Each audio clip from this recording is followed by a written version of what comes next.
दोस्तों, हिंदू धर्म में मृतक व्यक्ति का अंतिम संस्कार सूर्यास्त के बाद नहीं किया जाता है।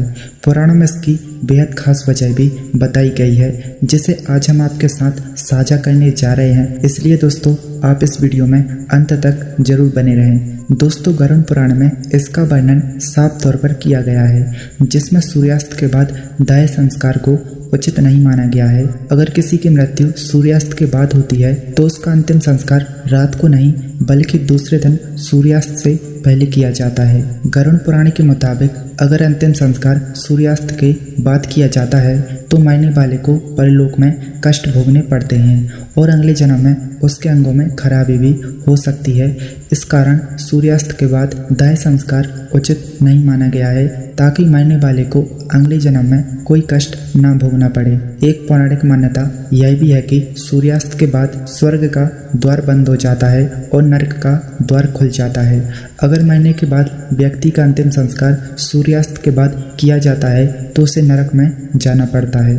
अंतिम संस्कार में एक और परंपरा होती है, जिसमें सबको चिता पर रखकर पानी से भरे मटके में छेद करके सबके चारों ओर परिक्रमा लगाई जाती है और अंत में मटके को फोड़ दिया जाता है। इसके पीछे ऐसा माना जाता है कि हमारा शरीर मटके के समान होता है, जिसमें जीवन रूपी पानी भरा होता है और छेद में से जीवन निरंतर रिश्ता रहता है और अंत में पानी खत्म हो जाता है, यानी जीवन समाप्त हो जाता है।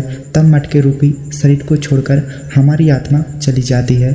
मटका फोड़ने के पीछे कारण यह है कि ताकि मरने वाले की आत्मा शरीर का मोह छोड़ दे। गरुड़ पुराण के अनुसार उक्त सभी कार्यों को करने की विशेष रीति और नियम होते हैं। रीति और नियम से किए गए कार्य से ही आत्मा को शांति मिलती है और अगले जन्म अर्थात नए शरीर में उसके प्रवेश के द्वार खुलते हैं या वह स्वर्ग में चला जाता है। हिंदुओं में साधु संतों और बच्चों को दफनाया जाता है, जबकि सामान्य व्यक्ति का दाह संस्कार किया जाता है।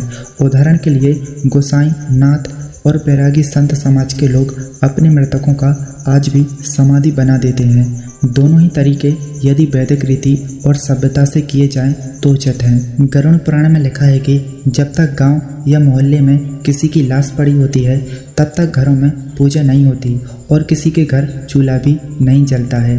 किसी की मृत्यु पर कोई शुभ काम नहीं किया जा सकता। समय रहते मृत व्यक्ति का अंतिम संस्कार करने से उसकी आत्मा को परलोक में उत्तम स्थान मिलता है। गरुड़ पुराण की माने तो अगर किसी मृत व्यक्ति का अंतिम संस्कार नहीं होता है तो उसकी आत्मा को मुक्ति नहीं मिलती और मृत्यु के बाद वो प्रेत बनकर भटकती रहती है और कष्ट भोगती है। सनातन धर्म में मनुष्य के लिए जन्म से लेकर मृत्यु तक 16 संस्कार बताए गए हैं। कहते हैं जलाते वक्त लाश के हाथ पैर बांध दिए जाते हैं। ऐसा करने के पीछे कारण होता है कि व्यक्ति के शरीर पर पिशाच कब्जा न कर सके। हिंदू धर्म में सूर्यास्त के बाद कभी भी दाह संस्कार नहीं किया जाता।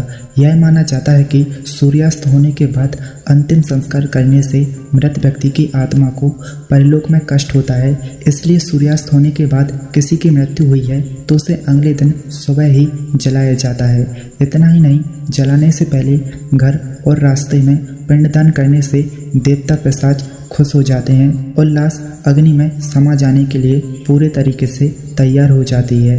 आशा करता हूँ दोस्तों आपको ये जानकारी अच्छी लगी होगी, और अगर आपको अच्छी लगी तो आप हमें कमेंट करके अपनी राय जरूर दें। साथ ही आप वीडियो को लाइक, शेयर व ऐसी और विश्वसनीय वीडियो देखने के लिए आप हमारे चैनल को सब्सक्राइब भी अवश्य करें। तो चलिए दोस्तों, मिलते हैं अगले वीडियो में। तब तक के लिए आपका इस वीडियो को देखने के लिए बहुत बहुत धन्यवाद।